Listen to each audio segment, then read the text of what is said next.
Yeah. Ready when you are, sir. Do you want a copy of the agenda? Here you are. Thank you for that voluminous information. All the There's a lot. updates, BAC. Lots. I'm gonna kind of go through what it is, because I thought that might be the most helpful. Yeah, Since we've changed some things, even for previous board members who've been through this. We've changed the format, so. Do I have to call it to order or?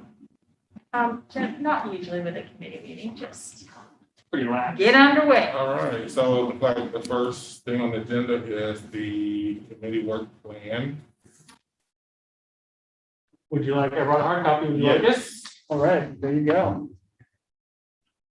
So I'll jump in if you want. Yes. So the work plan, this is similar to the one that we used with when it was, we had strictly a bond focus committee.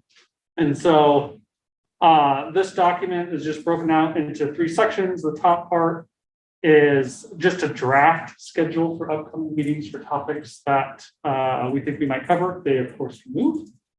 But those are ones that some are time sensitive, some are routine. So we're just putting them on the calendar like the BAC and the OSM updates.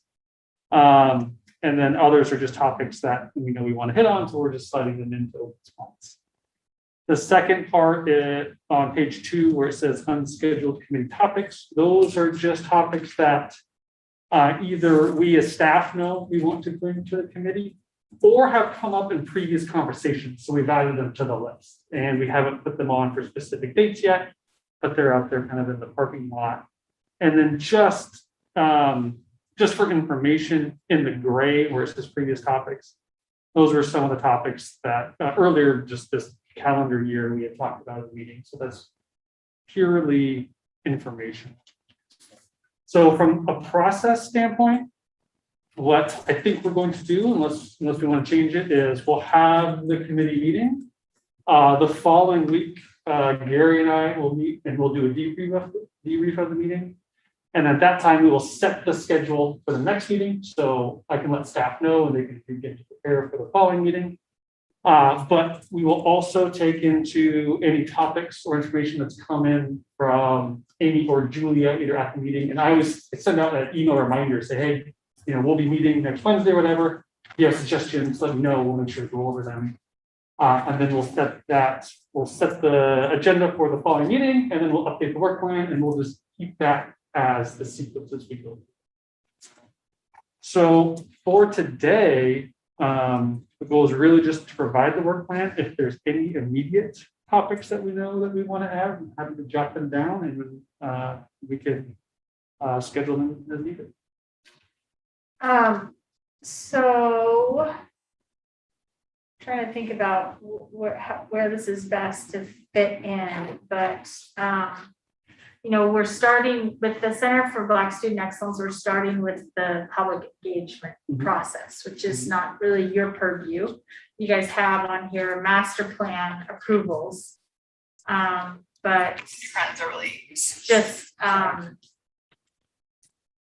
guess want to be able to track all of that work before it gets to a final master plan that comes to us for vetting before it comes to the full board.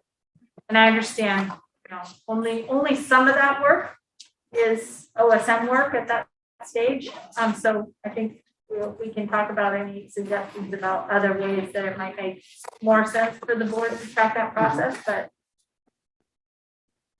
Well, and that's a great one. Happy to take that down. The intent of this, the restructure of this is to be not just bond related, but also other operations. So I'm happy to work with staff who are working on the engagement for these reflections and that things haven't been a problem, and do an update or maybe periodic updates. That would be great. Yeah. No problem. And on I suppose it grows into a facility at some point. So you guys I'm good with that. You guys can own it.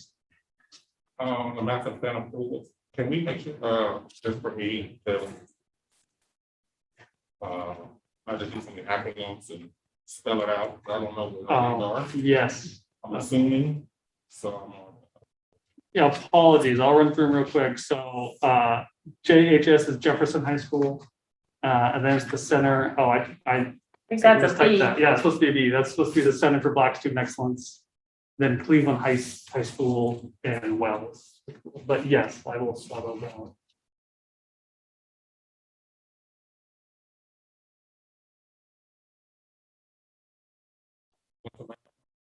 out. Wells, IW Wells. That's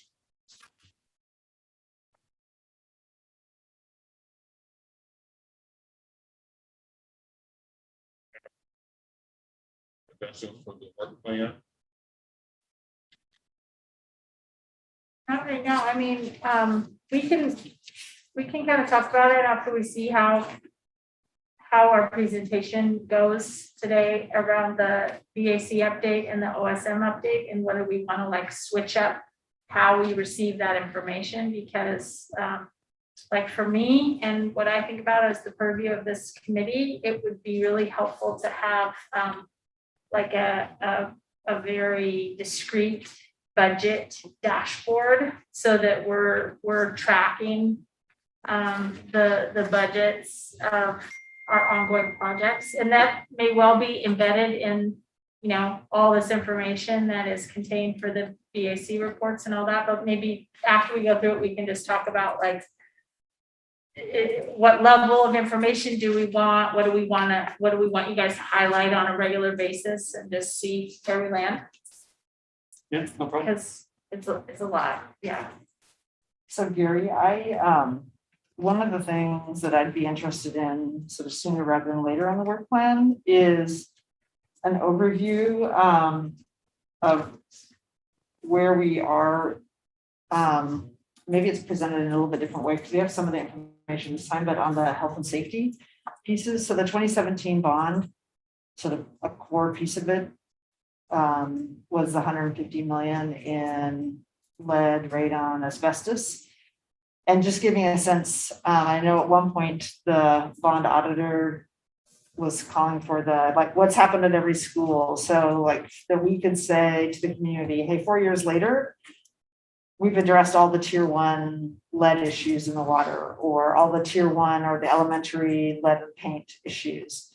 When I look at this, it's more in terms of packages, and it's hard for me to tell whether like have we resolved the health and safety issue. So somehow getting that captured, just because we're in year 5 of the bond, we should be able to tell the community, yes, we got after all those issues that we committed to in the bond. We did do a memo last year. We had a Saying it's like- presentation to the board. Yeah. Yeah, we actually did a memo and presentation to, I think this committee last year. There was a health and safety update that kind of brought everybody up to speed to Yeah, if you can date. get a refresh. So I think because a refresh of that would be a good thing to do. I think what we told people is in like 6 years, the whole 150 million would be spent, and that we had been really clear about our prioritization of the most critical health and safety hazards being addressed. I mean, as a larger board conversation, Gary, I'd love to have there be a recommendation to the larger board that there be some sort of community communication about what's happened. I know we did a year ago a mailer out, but it was more on the modernizations and very, very high level on the health and safety. I just think it was a critical point for the district, and it seems like we should tie it off if we're close to tying it off.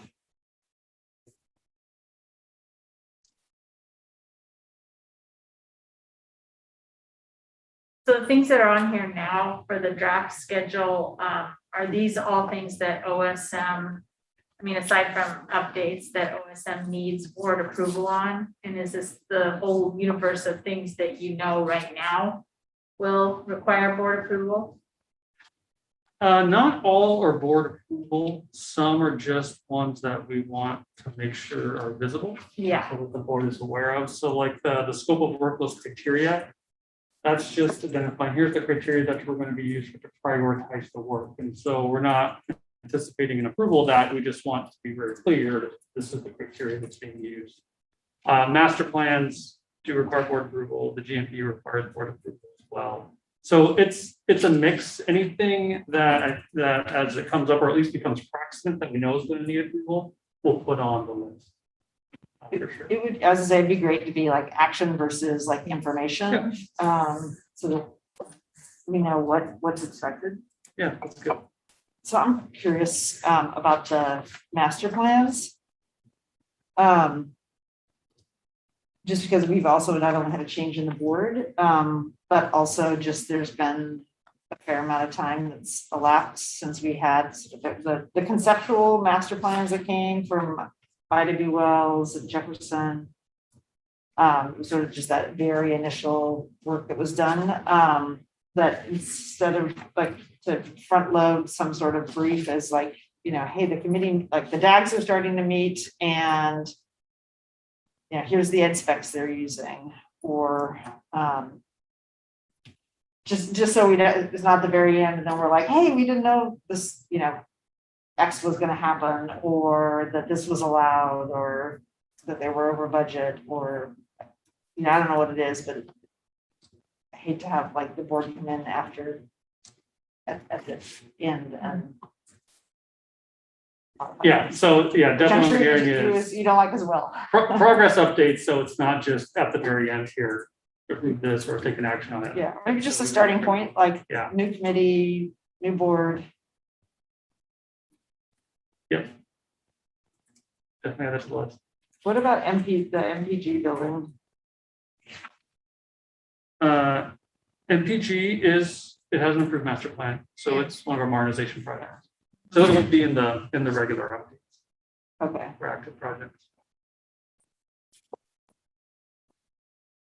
I guess, you know, since our focus here is a little broader than just our bond funded work, one of the things that I would be interested in being updated on, Claire, is you know, labor shortages, labor pressure, and innovative responses. And I mean, like one thing we've talked about for so many years is that whole custodial review board, like, you know, just where are we with those? What have we done to address them? What do we still need to do?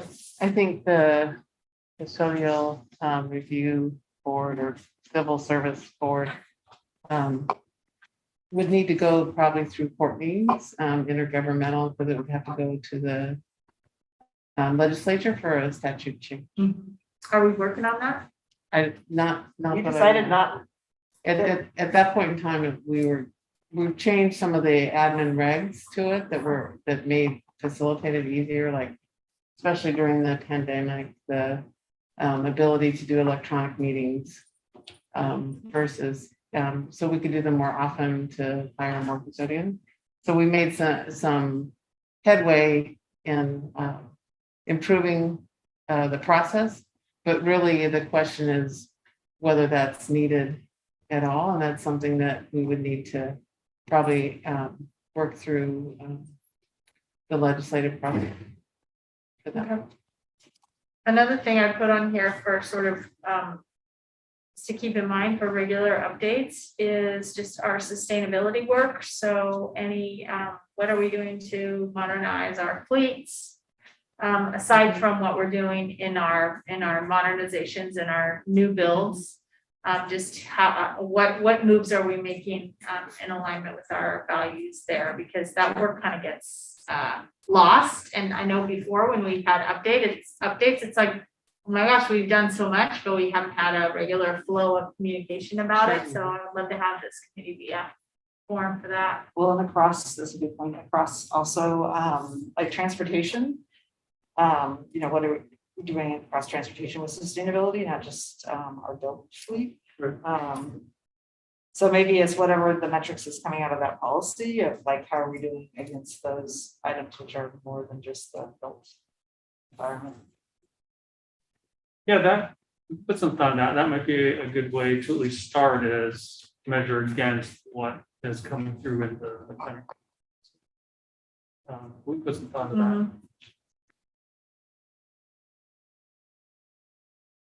And are the bond, is everything from the bond going through here? So it'd be it also include technology and curriculum?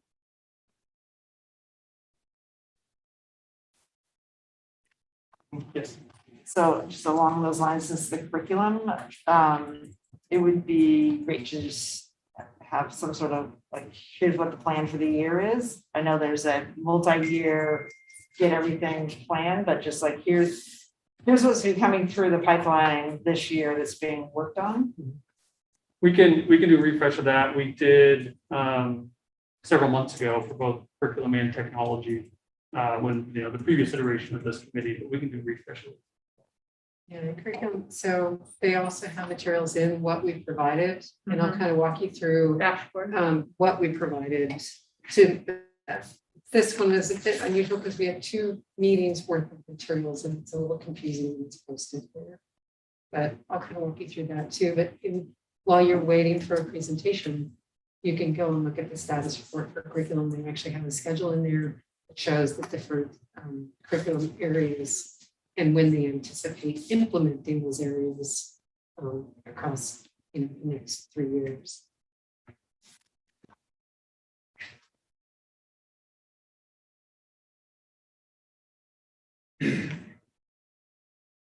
I guess I would ask, hi, Tom. I guess just, I would ask if there's ever anything that the BAC raises that you think the board should be paying a little closer attention to, like in this meeting. You don't have to answer now, but just know that we're interested in your perspective on that and want to hear from you guys about our own focus and how we work with you. Okay.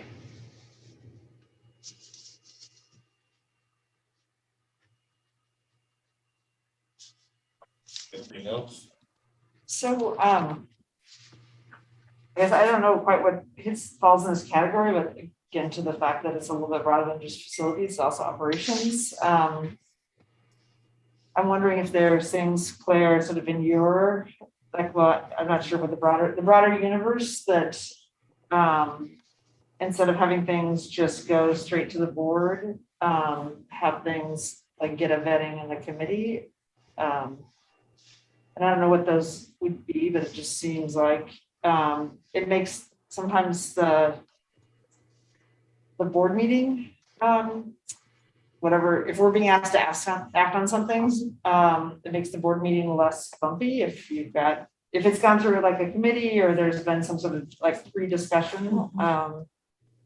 Well, that's our general practice. Like it should, I mean, if it's coming for a decision from the board, everything should come There's through been a our whole committee. section of our work that hasn't been represented necessarily by a committee, but certainly the PERS bond would I was be an just thinking about example, that. right? So we did that with, in multiple conversations with board members, but certainly issuing pension bonds would be a great thing to bring to this committee, right? And right now I'm trying to think, we have the Southeast Guiding Coalition going through, there's a conversation about high school enrollment. So those are, we've got the liaison for the Southeast Guiding Coalitions. I think we're covered there. We have board liaison. And I'm trying to remember the moment. I know you were one of them, but Yeah, and so I think Ailey's the other, yeah. And I think also Michelle asked for that one too. So I think there's 3 of you. So I think we're covered there, but with the high school enrollment, that might be something that as we're, working through with board leadership on how to work on that task, that could be something that we would bring to this committee in terms of, because that falls under the operational headline for sure. So maybe it's like, and I don't know, Roseanne, if you have the list of stuff that we just annually have to track and things that like we're gonna vote on, this would be the natural home to be. I'm thinking like also anything related to Harrison Park. So we had committed some potential, I'm talking about the facility, not the who's going there. Or the construction excise tax, anything related to civic use of buildings. So I don't know exactly what those things would be, but I'm just thinking that instead of doing like the small group meetings, having it be just a committee structure.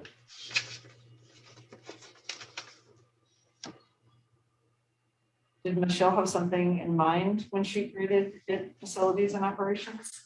I don't know if anybody.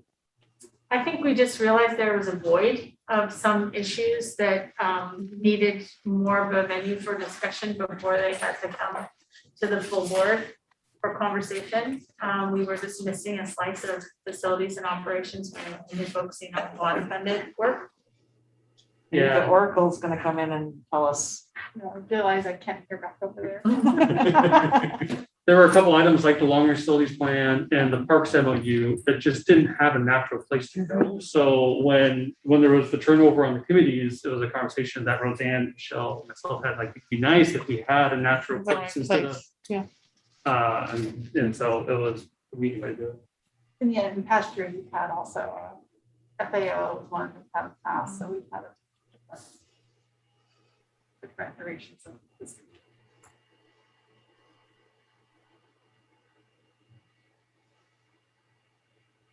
All right. So in Benson, all the schools that are currently under construction, there's no board action. They're on autopilot, right? Well, there's the GMP. The for Benson. GMP amendment will come through. It'll come through on the consent agenda, but that's why we do a presentation ahead of time, because it does come up as its own item, it usually comes through on consent. So we do a presentation so we have information. Did we already do CMGC authorization for Benson? We did it before the.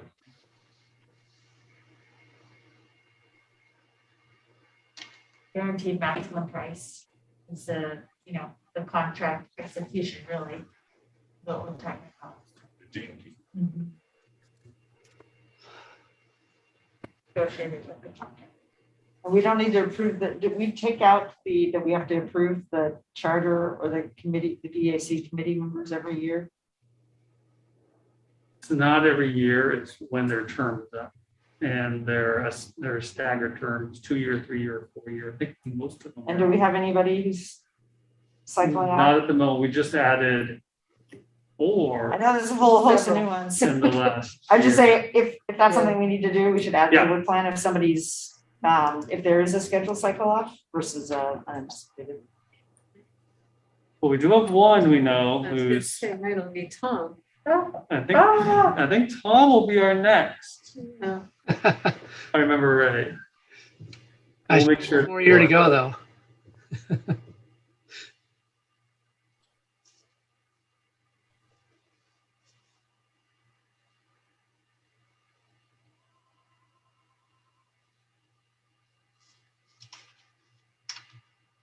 Anything else? All right, let's move on to the BAC bond update.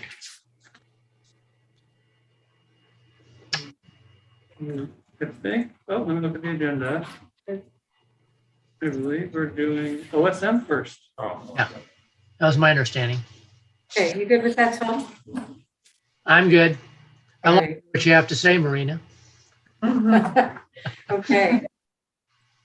So I thought probably what might be useful, mostly this time around, is just to kind of help you understand the materials that are in the packet and some of the changes that we've made, specifically to how we run our BAC meetings. So traditionally what we've done is we've met with the BAC on a quarterly basis, and all the reports that we do for the BAC is what ends up in your packet of materials for our update.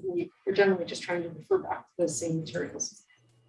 We made a change this year because when we added the 2020 bond, we added so much additional scope of work that we were already struggling to stay within a reasonable meeting time within those quarterly meetings. And so we moved to doing meetings every 2 months with the BAC. And not only that, we are cycling through topics, if you will.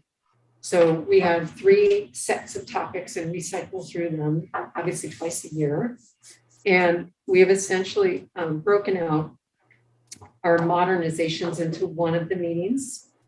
One meeting has a combination of the health and safety projects from 2017 and the infrastructure projects from 2020. So the facility improvements from 2020. And then the last meeting includes primarily our educational improvements from 2020. So that's technology, curriculum, capacity. So what you have is 2 meetings worth of materials because of the timing of this particular update, the change to the new board and some of those changes got a little bit off schedule, but you have materials from May 2021 meeting, which included the health and safety and the infrastructure. So 2017 health and safety, 2020 infrastructure. And then you have materials from July of 2021, which was technology, curriculum, and capacity. What you don't have are the materials from a modernizations update. So if you were looking for those kinds of project status updates, they're not in this set, but they will be in our next one because the meeting we're having in 2 weeks will be another modernizations update. So when we go to do a report the next time, we'll see those materials. Within the materials, we've also made some changes, and we have tried to create materials that are easier to understand. We've been working with the BAC over the last several months. Each time we present, we tweaked those materials a little bit more to try to respond to some of the questions we received at the previous meeting. So we hope we're finally getting it to a better place as far as being able to understand the materials. But the breakdown of the materials, essentially, you will see program status reports. So these are reports that look at the program as a whole. They sum up all of our funding as a whole. They report out on contingency for the program and just kind of give you a general sense of how much we've spent out of that particular program. When we say program, that program refers to a bond measure. So we'll talk about the 2012 program, the 2017 program, and the 2020 program. Those are all going to show up on the program status report. Then for each of the kind of focus areas, you will see status reports for individual projects, if it's the modernizations. If it's health and safety or infrastructure, we're going to go by categories, primarily because the projects within those categories are smaller. And if we gave you a status report for every one of them, it'd be pages and pages of information. And so you'll see, for example, when we come to the modernizations, you'll see a beautiful two-page status report for each project on the modernization. But for health and safety, for example, in your packets today, you'll see that there is an update on, for just as an example, the asbestos category, and it'll show all of the asbestos projects. It'll also show you which ones are completed. It'll give you the budgets for each of them, where we are in the schedule. All that information should be in that same format status report. In addition to those kinds of materials, we also are still providing the health and safety funding allocation report. That's kind of it's a big name, but it's essentially takes all of the projects that are within the health and safety set aside from 2017. It shows you everything that's within our eBuilder system, how we track projects in eBuilder by category. So you can go and see where we are within each category as a sum, as far as how much is spent, how much is encumbered, and how much we have left to spend. So that is, at this point, I think it's 3 or 4 pages because we keep adding projects to it.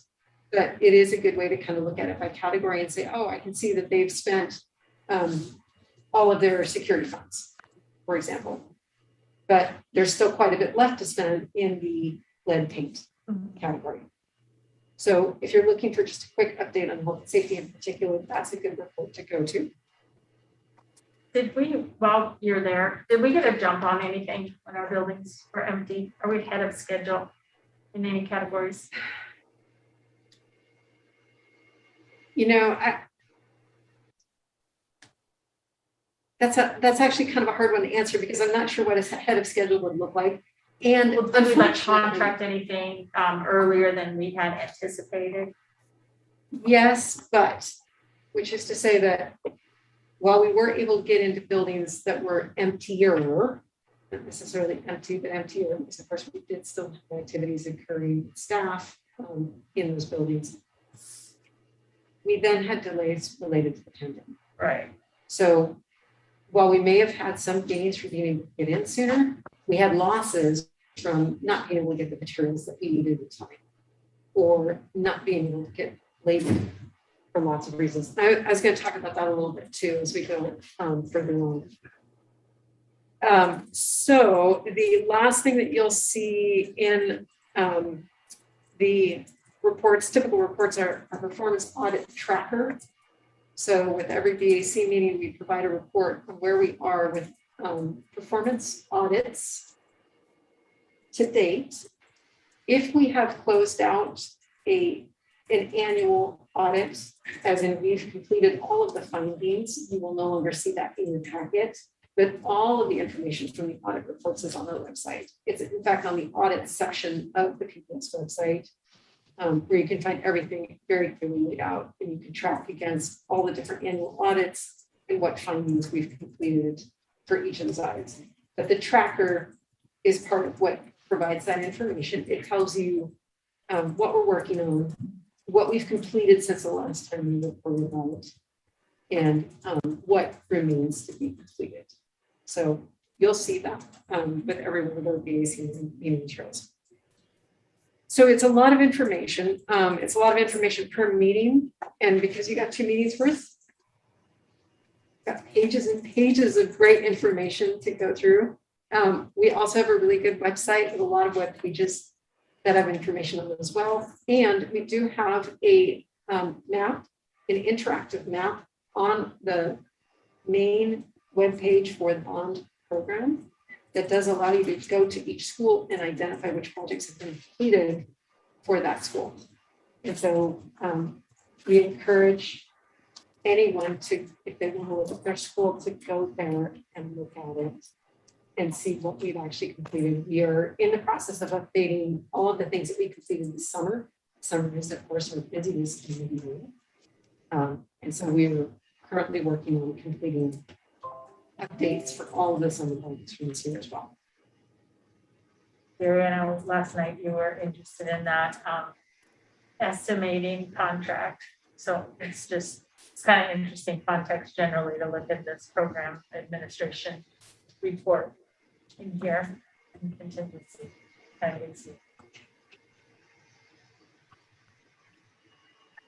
Where did you say that was on? It should be on the, I call it the splash page, but it's our first page of the bond program. Let me find it for you.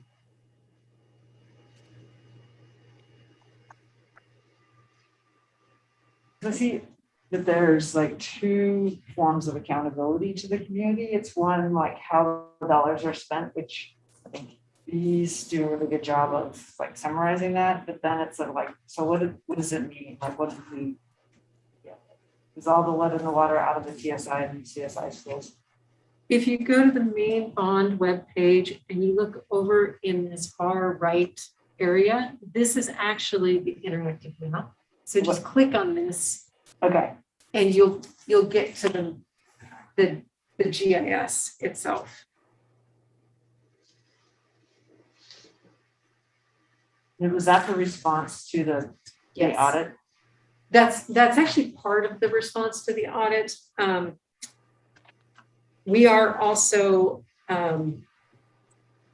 providing those status reports that are, for example, that lay out the categories for health and safety. In addition to providing all of the BAC materials on the BAC portion of our web pages, we're actually taking those individual status reports and posting them to the individual web pages for those categories. So if we have a web page for asbestos, we're going to post the most recent asbestos status report that went to the BAC on that page as well. So there'll be a link to that too, to try and provide the most up-to-date information, easily found.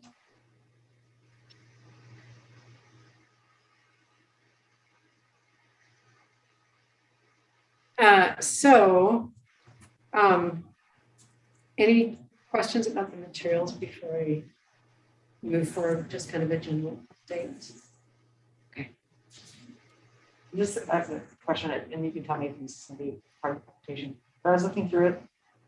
I love the, check mark on where you are in progress, but the equity one was blank a lot of times. Is that because there wasn't a baseline or is not been a goal set? So that, yeah, actually, I probably, I could have mentioned that we have not broken out our equity information to such fine detail in the past.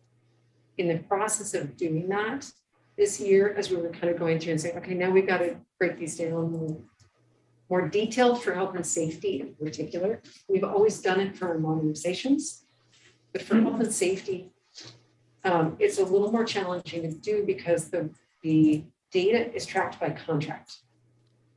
And so we have to do essentially, we have to manually enter in a project name to each contract within the software that's maintaining that data. And we found a lot of the project names that have been entered in previously were just a lump. So they just said health and safety or 2017 program.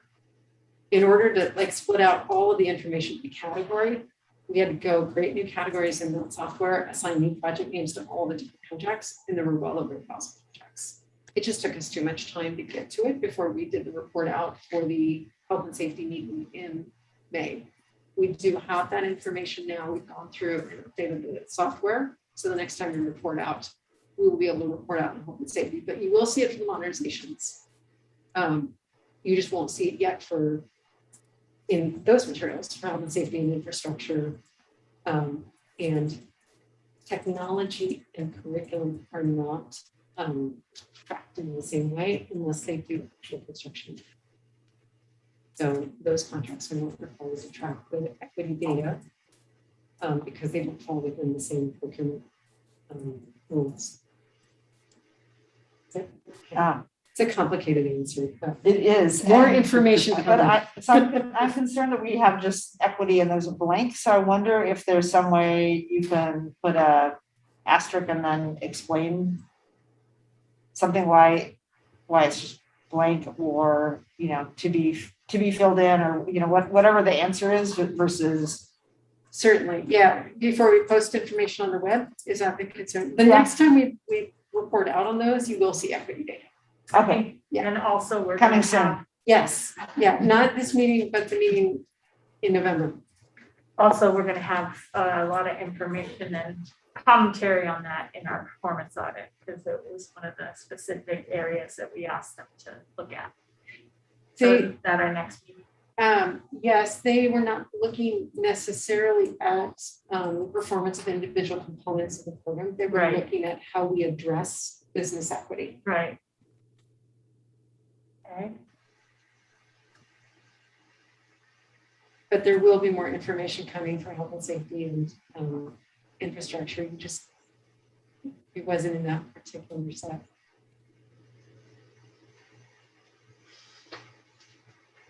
How are we doing generally in terms of, are we putting out contracts that are not getting responses, or how are we matching up with our projects with the labor market right now, especially our smaller projects? In terms of are we getting bids in? Mm-hmm. We're having some challenges. So this is probably a good time. I can just go ahead and talk about that a little bit because it was something that I wanted to talk through. We are seeing some substantial, what a lot of folks are calling market distortion due to the pandemic, significantly worse than what we saw at the start. So we went from market volatility to market distortion. It is now truly market distortion. It I'm is, just, my mind is just going to like, okay, what's gonna be next? right? Yeah. Market inversion or? We have seen, we were already having some challenges with delays in materials. So what we called supply chain issues. We've seen materials are significantly delayed. It's very hard to predict which materials will be delayed because it depends on very specific things. So some things are fine, other things are terrible. We've been unable to get materials, which is to say they might be available at some point well past the completion of our project. So we've had to go back into design or? We have had to substitute other materials in because we simply can't get things for projects that are under construction. So that's a challenge. We've seen cost escalation in those materials. So that's kind of, we see the schedule impact from the delays, not being able to fund things, but then we also see the cost impacts because materials are in short supply and you can't get what you want. So market does what it does. We've also seen labor shortages. And the labor shortages, I think we're still kind of trying to understand what is driving those labor shortages specifically, but the reality is just that it's affecting us. That means that we can't always get the crews that we need or the amount of people that we need to do work within a certain timeline. And then following up on that cost escalation again, because we're limited in our labor. So the vaccination requirement for contractors within schools, we anticipate will have some impacts for us. We're still trying to figure out what those impacts are going to be. And just because that is a rapidly changing situation, we do have some contractors that will not meet a requirement to be vaccinated and therefore will have to do work that is not around students or during non-student hours. That pushes contractors into night shift. Night shift is a premium. So again, we have cost impacts. It also means that if they are trying to staff their crews with only vaccinated members, then they no longer have access to as many people and they're having to move people around from crew to crew. So we could end up seeing delays as a schedule impact as well. And we're seeing some of that in real time, but we're just really starting to see it. So we are expecting to put together just kind of a memo summary of these things that we can share because we do see some pretty substantial things coming. We're seeing them now, we've seen them in the summer, and it is going to impact the cost and schedule for us. Can we have it a contingent, assuming we probably run out of our contingent money that we budgeted for projects due to the cost escalation? We have to look at it on a project by project basis. So every project has contingency built into it. The program, of course, also has program contingency, but those amounts can vary depending on which one measure it is or which program. And they can vary depending on the project is for. So yeah, on each project we're looking. And what we're seeing that's really hard to quantify. So, let's say it's a larger contractor or subcontractor, they know that they're having some supply issues, right? So materials might be delayed, or they might not be coming off. They might not know when that's resolved. They know we're having labor issues, and they're experiencing that now. And now, if we're asking them, okay, give me a price, and you're not going to start work for 18 months, you're not buying materials, to them that is a risk. Yeah. And so we can't quantify, they can't quantify it. So how do they cover risk?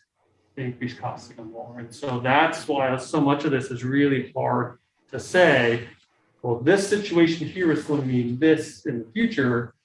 It's a big challenge. So it's just, risk is really the way the terms that they use and what they use when they put down bid, put down price. If I'm going to give you a price for 2 years out, I want to make sure my risk is good.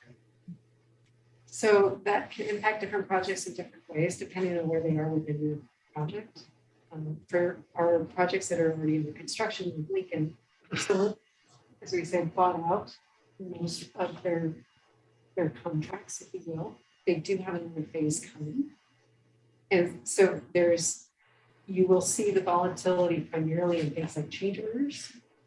So if we need to add scope for some reason, which scope can be small, it can be big, but if we add it, we're subject to market volatility when we add it, right? But more what we see there are the delays causing issues. So delays in materials are more likely to be a factor. Labor shortages are a factor. And we're talking about something like Benson will be negotiating with GMP currently. We're having some pretty significant conversations about the risk. And that is showing results.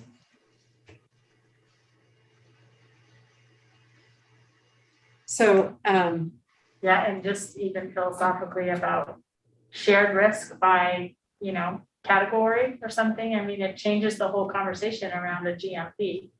If, if all your traditional estimating methodologies are not very reliable, like you've assumed that they have been, so who bears that risk? Mhm. It's kind of interesting. I think the good news, of course, is Kellogg has opened. Yeah. So just get updates. That's great. I give you the bad news, but give you some of the good stuff. Kellogg has opened successfully. We had a grand opening on the 28th. It was wonderful. The Franklin Band was really enthusiastic and on point. I think you were there, Director Constam, and people appreciate that. Beautiful building. We are under budget for Kellogg. We anticipate returning some funds to the program from Kellogg. We're still kind of figuring out what exactly that is. We won't say probably definitively for another at least. Which is awesome. McDaniel has opened as well. I mean, Gary, I would say from 2017, they completely changed their planning in terms of project and program contingencies, because we were beginning to see this market volatility and this construction escalation. And so to get to the end of such a significant project like that and to have contingency funds that you can return back to the program is pretty awesome. So with McDaniel, the grand opening is going to be coming up this Saturday at 11. Love to see as many people there as possible. Super excited for the ceremony. We do understand that there's a possibility of rain, and we're making plans for that too. The budget for McDaniel, we had said right from the start of the pandemic that we were going to partner with our contractors to pay for COVID-related impacts. And we were going to be very upfront about doing that and saying that so that we could move forward as quickly as possible and not be hung up in arguing over who paid for what impacts. So we were very proactive in reaching out to all of our contractors. And with McDaniel, we've seen some of the, I think, bigger impacts from COVID-related costs. We anticipated right from the start that if the projects could cover those within their contingency, they would. However, within the program contingency for 2017, I was identifying funding to fill in as needed for projects that couldn't cover it. Are you seeing some subjectivity there in interpretation of what is a COVID-related cost? We actually went and sat down with them and talked through all of the different items that would be considered a COVID-related cost. And so we've been very both cautious and thoughtful about what those costs are. And the process that we have laid out essentially trues up every month so that we're not having disagreements later on. Once they true up, they've signed off for that. So With McDaniel, we did transfer some program funding into the project as a precautionary measure. We don't think they're going to need all of it. They're still working through all of their COVID costs from the most recent kind of push of construction prior to the start of school. And we expect to get some of that back, but we did transfer in $2 million from them to help cover some of those COVID costs, make sure that we had the money there at the time of making rapid payments. When we have construction contractor applications for payment, we're on a timeline to pay those out quickly. And so we want to make sure that we have the funding available to make those payments. And, we can kind of address the funding on our end later on, just so we don't keep contractors waiting for the money. So you talk about project funding, program funding. Can you tell me the difference? So each project has an assigned budget that they need to stay within. The program has funding outside of those project budgets. And typically, it happens in different ways for different types of projects. For the modernizations, that project budget is usually set as part of the master planning process. So that's like the structure. It includes construction, it includes design, it includes all of the owner costs that we need. So it's an entire package. Staffing, for example, comes out of the program. So project managers are paid for out of my program class. So I'm curious, the excess at McDaniel, what are we doing about, are we setting aside any contingency depending on what happens with the construction, the commercial activity tax? That's actually out of program as well. Okay. Yeah. And then the other question, sort of just a longer term question. So we have 2 schools that just got completed. We have final cost for those. I'd be interested to see sort of what the cost per square foot was, and then how that compares with just other regional builds. And I know this was a huge issue about like, wow, how can we have the most expensive high school about to be built in state history, and some other pretty expensive ones. And so it seems like it would be good to just, as we're starting to now get some completed projects, do some look backs, and if other school districts are completing projects at a much lower cost, or even at a lower cost, what lessons can we learn or take away? And it may be just like, that's the ed specs, maybe a different ed specs, but it would be good to know versus, I mean, I do hear occasionally from community members about like, wow, you guys are like over designing, or, just a variety of whatever people's opinion are driving by the school who may be in construction or design. Happy to provide that. Yeah. Good to get on that.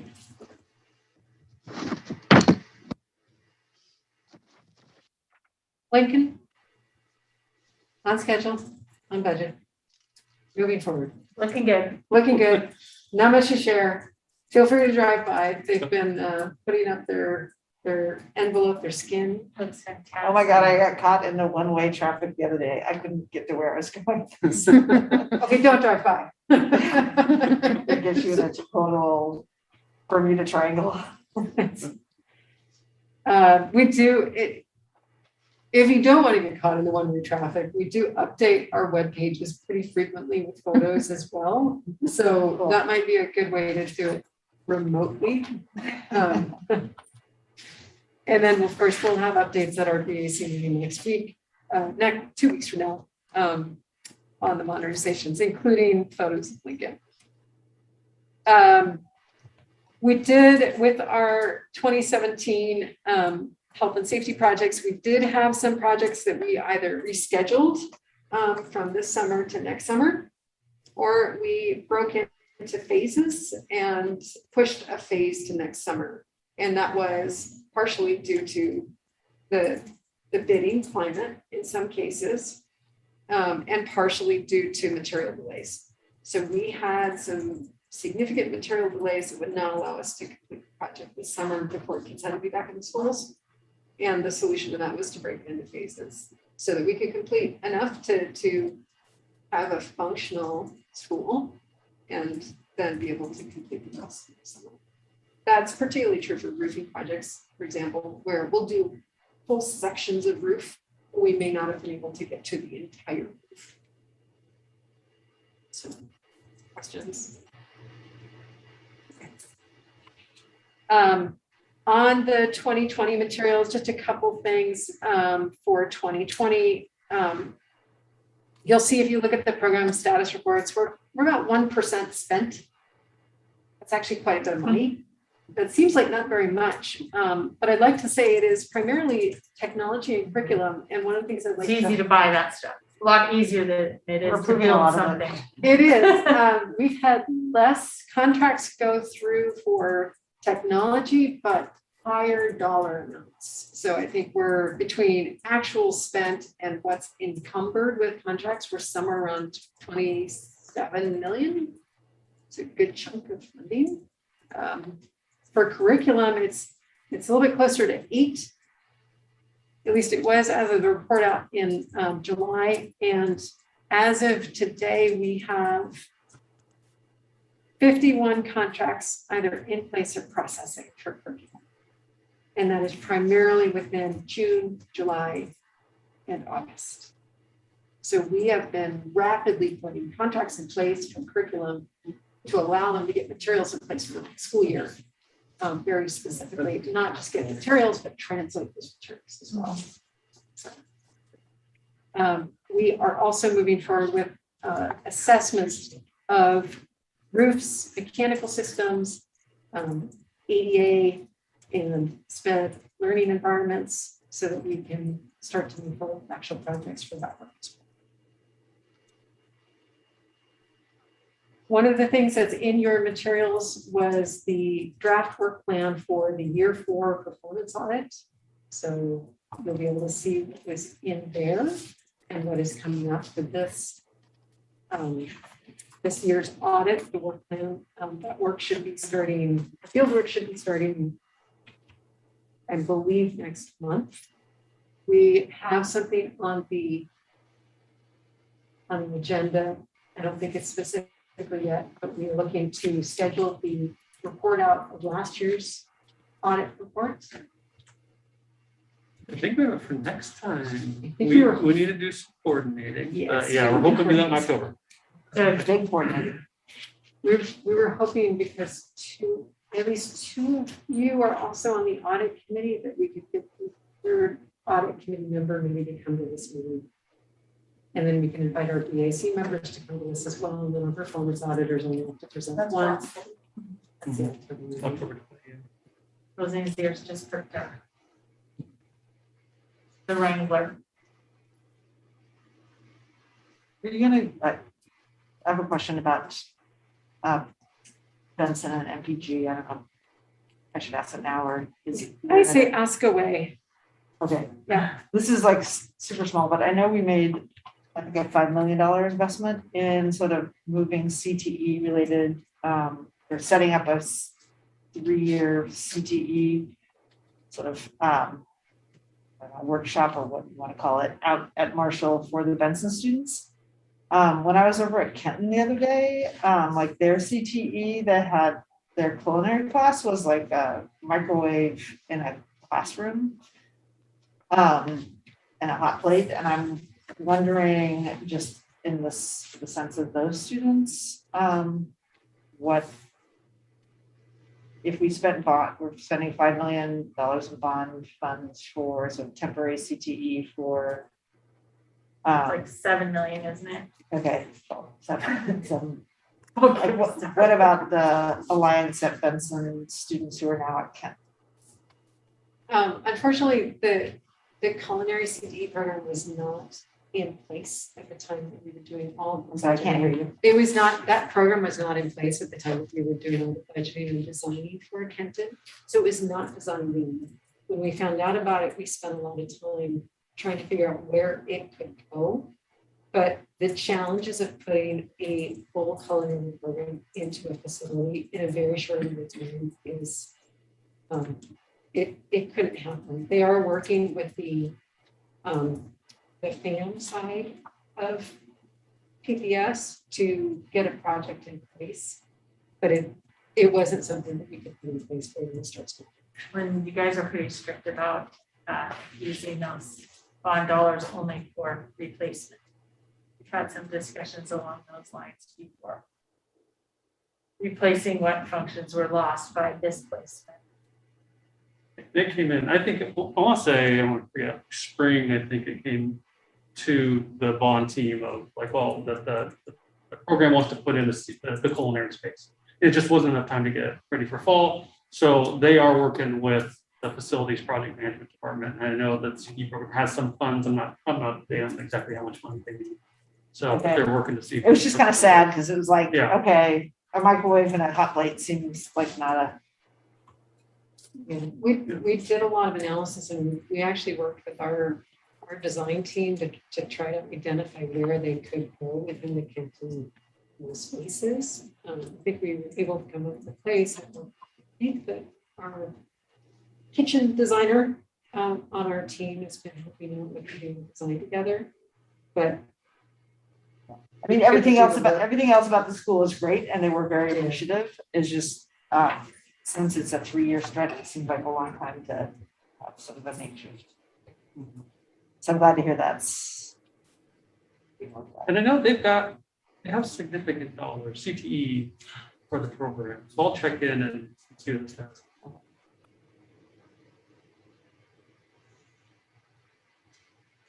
other questions, or I'll turn it over to Tom to do his report that he's patiently waiting to do.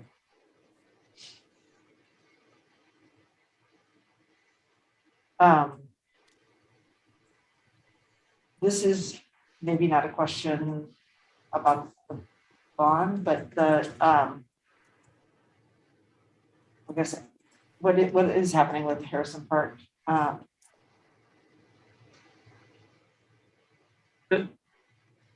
This is happening as far as the project's going forward. We have the project manager. They've been working with the site.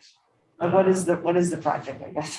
That's what wasn't clear, because if you look at Kellogg, it's like, no wonder that school is full because everybody wants to go there. It's great. And I'm like, hey, how about Harrison Park? Mhm. Plum Lane would be another, even though it's not one that's changing, it's really, Under your role. I believe that Harrison Park and Lane both have that same tension of with the brand new color. Yeah, it's competing. I mean, it's, And, We got- and boundary changes coming. And their in enrollment January. is declining. It's already low and it's Yeah. declining. We got some good data analysis from a community member recently. So it would be great. Are we doing anything like talking to, I'm curious if we're talking to the school communities, like, Actually, I do need to defer to okay.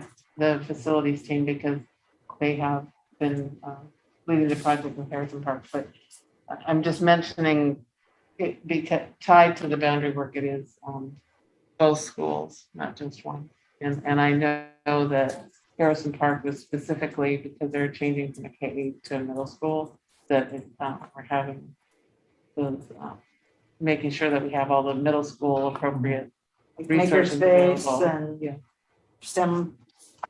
Yeah, I'll Science check in with them. I know they've been working with school. Harrison Park, if I remember this right, previously was a middle school. So as far as the requirements, I think a lot of them were already there. And so they've been working directly with the administration team out there to identify what that scope of work is. That is not bond funded, of course. So the available funds are more limited than when we do a modernization. But why don't I check in and get you some details? We put an increment, it was a much debated point. It was $5 to $10 million. I think it was $10 million. There was a bond component for enrollment capacity issues in this boundary. And Harrison Park was intended in that conversation. Is that part of our I think capacity? it will be part of capacity, but we moved it forward with James so that it can move forward. And typically what we've been doing in the same way that we did with Terwilliger. ZFAM is kind enough to kind of move it forward and start the process. And then as we get the funds in place, 'cause it's taken us a while to get our 2020 stuff in place. We take it on board Yeah, and we reimburse FAM for whatever we use. So we are expecting it to pay for Harrison Park, but currently it's moving forward. On that next slide. it was specifically called out just because it's like we knew it was going to be converting, and so what do we need to do to make it appropriate and attractive? Yeah, and I don't, I could probably try to pull up the details of what all was happening there, but I don't have any, like, because we have not taken it over yet. We can get that. I know Patrick LaBeouf, he's got, who's project manager.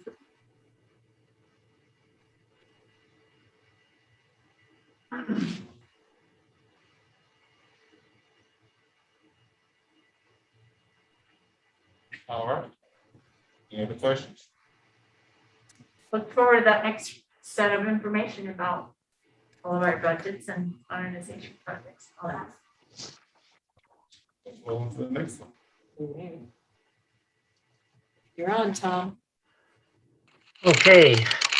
Well, first of all, I apologize for not being there. I would much prefer to meet in person, but unfortunately I have a conflict this evening right after the meeting. So I asked if I could do this virtual.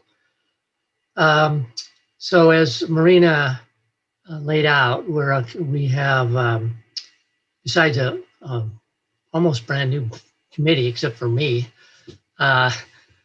we also have changed the format of the meetings and the frequency of the meetings. Given the size of the programs have grown so large, it's just hard to cover everything in the time that we had, and as well as the amount of detail that we used to go through, we just really didn't have the time to do that. So we're adjusting to this new approach, and I think overall it's been pretty good. I think some of us, what I'll call seasoned members, those of us that are retired and had managed programs like this, we're struggling a little bit with level of detail. Some of us might want a little more detail, but aside from that, I think it's going, the new format is going pretty well. I also want to mention to your comment earlier, Amy, about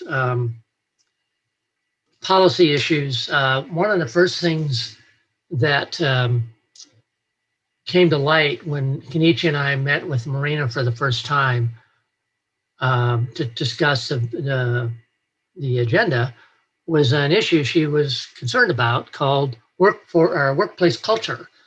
And apparently I've been out of it for a few years, so I wasn't familiar with this, but apparently there's been a lot of effort to make sure the construction sites are safe and there's not racial biases or all kinds of other things that can happen. And Marina mentioned, well, we don't really have a policy for that. So it kind of raised a flag for me early on. And I was thinking, well, there might be a number of things. I remember early on when I was first involved, there were questions I had regarding sustainability, seismic, and at the time the district didn't have policies. So we would be, approached at meetings, how are we addressing this? But we didn't really have a policy. Now some of that has evolved over time, but regardless, I thought it would be useful just to get a sense of what potential policy issues might come in front of the BAC that the board will need to act on, because obviously it's not under our purview. And so I do have a few of those. If you want, I can mention. Some of them have been addressed since we put this list together. But for sure, when we come across these issues in a like I mentioned, we sure will want to bring those forward to you so the board can act on them, so that district, the OSM staff have some guidance. I might add, this was a challenge I had at the port as well. or we didn't have policies on a lot of things in our projects. And then I knew from experience that they would come up over the course of the project, and we try to get our management team to develop project policies. And it was a constant struggle, so I can appreciate kind of the challenges. Specific to the our last two meetings, the one thing I want to also mention is I do appreciate this modern technology. I was unable to attend the May 26 meeting, but was able to watch the entire meeting after I got back from vacation. So even though I wasn't there, I was able to hear all the comments and so help put this report together. As Marina mentioned, we were primarily focusing on infrastructure and health and safety. And there was a lot of material to cover, but there weren't really any big issues that came out of the BAC specific to those. Most of the projects are tracking well. The water quality program is under budget, which is great. And so all in all, it's going pretty well. The comment about how are we doing towards achieving the goals is a good call out. And I think that might be something to refresh benefit or for the benefit of the BAC, particularly a lot of the newer members who weren't around when the health and safety program was first enacted.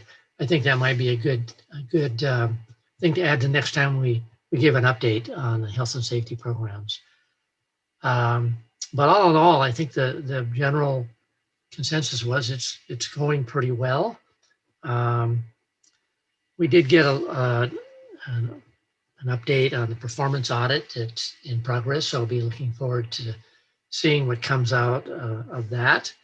We were a little more involved with the previous audits, but I think given the kind of the new approach, we're going to we'll just get briefed on the audits when you do.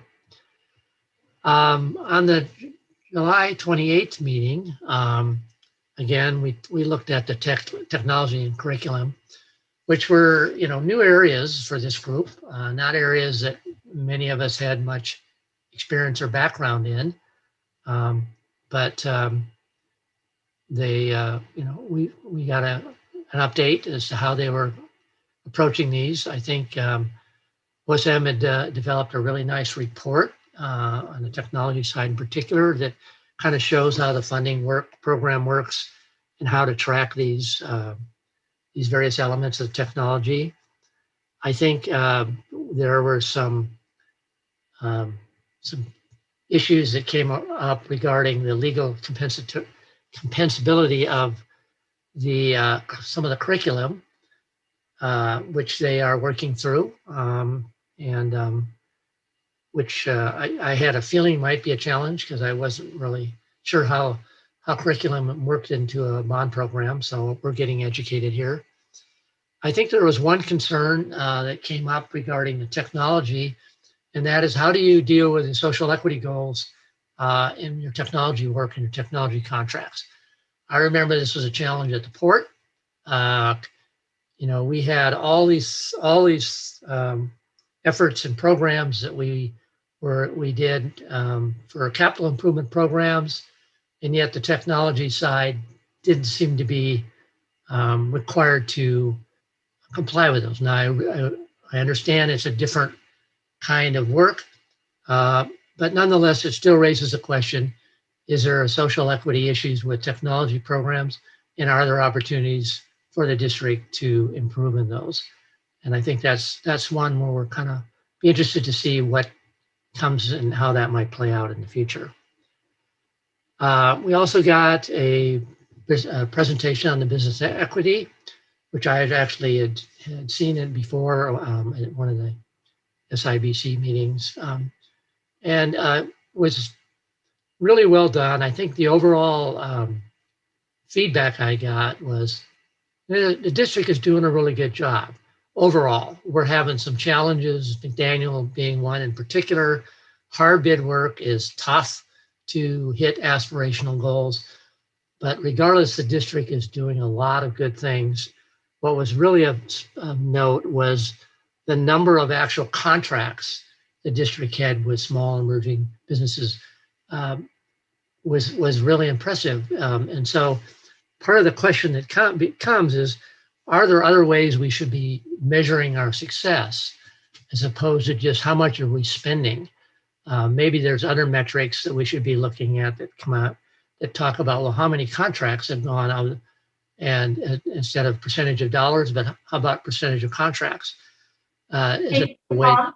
Yeah, Oh, I'm sorry, I didn't mean to interrupt you. that's okay. I just want to stop on that note, because this is something that we've talked about a lot, and you said that there's an impressive number of contracts. Yes. But finish and we can follow up at the end, but I didn't want to miss the moment. One of the things we've talked about is how can we create opportunities for smaller contracts within all of this work, unbundle things so that the universe of potential contractors, and specifically minority small business, women and small business contractors, is greater. More people are able to apply. And so I would like an update. I'd like to talk about, are we doing that? Have we made progress in that respect? In terms of just how we think about how we're putting things out to bid. Yeah, and I think that's been a general theme from the BAC as well. We seem to be focused on that topic as well. And our what I was just alluding to was the report, though. I think was very useful, particularly for some of the newer members, in helping them understand the challenges, but also understand all the good work that the district is doing to try to achieve those goals. We'll continue to make that a focus as well. I think the upcoming audit also is going to be focused on that as well. So it'll be interesting to see what comes out of this audit as well. So, but definitely a focus for the group. I think there's a couple of comments that I made that Marina kind of clarified for me that I just wanted to make sure you're aware of. I kind of alluded to in the health and safety program, there was a 28 million of unallocated balance, and actually it's 26 million, and it had never been allocated from the onset. It was something that they were kind of waiting to see how this played out before they then went in and allocated. And then there was I think about a $2 million savings from the water quality, drinking water quality improvement program. So I just wanted to clarify that. I also made a comment in the report about our charter. And for some reason, we were not aware that the charter had been approved in May. So we do now have it. And I suspect there will be some comments from some of the BAC members at our next meeting. This topic did come up when we did our offsite back in January, but we didn't have the updated charter now. And some of us are struggling a little bit with what is expected of us, but at the same time, the amount of information we get isn't maybe enough to meet what we think our expectations are. I know that's been repeated a few times for some of the members. So that's an area we'll continue to kind of figure out and focus on it as well. I also wanted to thank Marina for setting up a tour of Kellogg for us. It was a great, not very many of us made it, but those of us that did were really impressed. Congratulations, really well done. Beautiful, beautiful facility as well. Rally your members to come to McDaniel on Saturday. I was planning on it and I'm going to be gone, so I'm going to miss it. But I understand our next meeting hopefully will be in person at McDaniel. And so we'll actually get to tour the school then in a couple weeks. And I'm anxious to see it as well because I've toured a couple times, once before we started construction and once midway. And so it'll be really fun to see the finished product. I'm sure we'll have lots of questions about McDaniel, given some of the challenges that they've incurred with that project. Small business was a challenge, and then the COVID issues will be a big focus at our next meeting. And that's really about all I have to offer. If there's any other questions of the BAC, or I'd be happy to answer them. So that's my report. Gary, can I ask a question? Okay, at the very beginning, you mentioned policies. Oh, yeah, Did you have a list? I do. I'm sorry, I didn't give them to you. So yeah, here they are. I'm the chair of the policy committee, so I'm wondering if there was something that Yeah. we need to do. Yeah, well, and some of these are, I would say, potential policy issues. We haven't really come across a specific issue yet, but they were lists that came about from me asking various members about concerns or issues or what their focus would be. And if you have a list, you could also send. Yeah, I'll just send you this list if that'd be easier, but I'll just tell you real quickly what they are. So the first one is this worksite culture issue. Then there was AD and accessibility design standards and programs. Obviously, this came from Angela, which is her focus. More to come on that. I'm not sure we as a BAC fully appreciate or understand what she's looking for. The resiliency design standards and natural disasters. I think that's been addressed with some of the newer projects. So for example, the new high schools, the gyms have been designed to withstand an earthquake so they can be places for shelter. But there might be some other natural disasters that maybe we haven't thought about that we don't have policies for how they affect the design of the buildings. There may be some design standards in light of the pandemic. HVAC, for example, comes to mind that we may want to think about. I don't know. Energy conservation, sustainable design standards, life cycle cost analysis. Those are all things that have always been near and dear to my heart, being a former electrical engineer. And I know you are working on some sustainability policies. And so I'm hoping that once those are developed, we can see those at the BAC as well, so we kind of understand where the board's coming from as these policies are being developed, so that we then can be looking out for them from the BAC's perspective. Yeah, so Tom, it'd be great to get that list. I think some of them, most of them probably wouldn't fall into what we call the capital P policies, like our policy manuals, but they probably reside somewhere else, more in the standards or our ed specs. But they're great questions to get before us.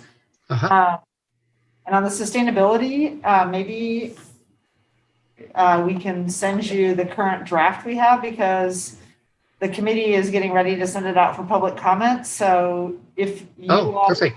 Take a look at the draft and on the front end, giving us feedback, that would be great. Okay, yeah, we're happy to do that. Tom, I just want to comment on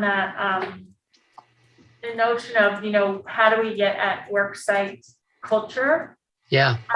Claire, this is something that we've talked about a lot, and how do we make sure that our work sites, and in particular our massive investments, are reflecting our RESJ values, because quite frankly, we've had feedback from some in the community and some who've worked on our projects that that they don't always reflect what our values are, and our values have come into question.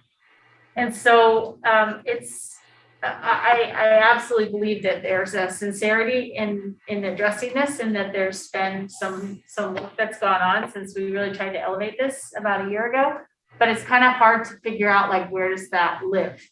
And how do we know when we're making progress in that respect? And one of the things I'm interested in is not just looking at business equity in terms of a dashboard of how many contracts went to these contractors and what was the dollar value, but what are we really doing to nurture the development and growth of these contractors in our community? How are we using our economic muscle to really nurture that? And you know, the port and has been a leader in some ways in terms of really having some innovative ways to work side by side with contractors who maybe are getting their first opportunity at a certain size job so that they can continue to grow their business. Other public entities in our community have been recognized for that. And frankly, we're not a leader. We're not perceived as a leader in our community in that way. So I don't necessarily have any suggestions about how we should advance or track these issues, but we need to, and we need to have some concrete ways to communicate with the public and with the construction and design community about how important it is to us and what we're doing. And part of this in my mind is just an on-ramp to looking at these big contracts coming up for the Center for Black Student Excellence and Jefferson High School, which we want all of our big projects to have significant participation by MWESB businesses, but especially those. And so I would like to keep this conversation going about what are we doing? What more do we need to do? If we set our goal of actually being the regional leader as a public entity in our community in this respect, what's the delta between now and then? So there are a couple of actions that are happening internally with staff, and just one is we do have the performance auditors for the bond program actually auditing for best practices in this specific area, and so we are expecting an audit report October Next month. Yeah. Okay. But then we will take the what we learned from that audit, and then we're also looking to contract with some of our local Portland area minority contractor associations, right? There needs to be a informal procurement process because of the size of the contract. So we're currently working on the scope of work for that and getting it out to some of our local associations that specialize in this work to help us take the results of the performance audit and put it into action. That's great. Okay, so That's there has been work being done, and I know it feels like it's slow, but it is definitely in process. Great. So Okay. will you guys remember to keep us here updated on that? Like, I'd love to see that scope of work and let us know when a contract gets let. And we'll just kind of keep tracking it after the Sure. audit. Do we know around how soon that contract could be done? Probably it'll be done this fall, put in place this fall. But we need to get the audit results first, but there's actually multiple scopes of work in helping us look at improving our practice and process. So it's great that this fall, so that's 3 months, next 3 months, okay. I would hope in the next probably 2 months that we'd have a contractor and where we've completed the procurement process. And then there's different phases of work that we're looking at so we'll bring more when we have it more fleshed out for you. So you guys can see it. So I'm hesitant to bring a specific timeline right now. But want you to understand that we are working on this, and it's tied to the performance audit that we're just completing. Okay. Great. All right. More questions? What about? Just want to add one more thing. I really want to express my appreciation for all the great work that OSM staff have been doing, particularly given the challenges of the pandemic. So I can't imagine how difficult it's been this last year for them, but they've still been able to deliver. So even though maybe some areas, some results aren't maybe what we'd like, but when you take a step back and look at what they've accomplished, they've really done a great job, in my opinion. And so they really should be commended for all their good work. So that's all. Thanks. Pretty great feeling to walk into our new buildings. It's pretty amazing. Sure is. Kids in them. All right, do we have any public comments? Nobody signed up for public. All right. Anything else? We're adjourned. Thanks, Tom. Thank you. Thank you. Like, Tom, will you make sure Yeah. and fill that list? I will. Great, thank you. Yep. All right, thanks, everyone.